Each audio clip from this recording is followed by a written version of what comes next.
Alauna pa lang ng madaling araw, bukas na ang bigasan ni Ann sa Pasig Mega Market. Nasa 37 pesos hanggang 60 pesos kada kilo ang ibinibenta niyang bigas depende sa klase.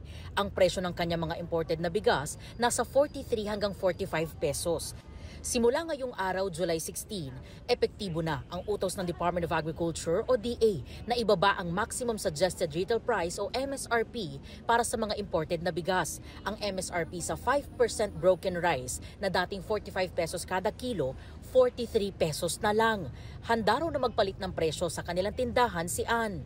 Dito sa Pasig Mega Market, ang imported rice na Hasmin nasa 44 pesos hanggang 45 pesos ang kada kilo. Yung inaangkat naman mula sa Thailand, ibinebenta ng 43 pesos hanggang 44 pesos. Ang kada kilo naman ng ordinaryong local rice mabibili sa 37 pesos hanggang 60 pesos, habang ang premium naman nasa 41 hanggang 63 pesos ang kada kilo. Approve sa ilang mamimili ang mas murang bigas ngayon.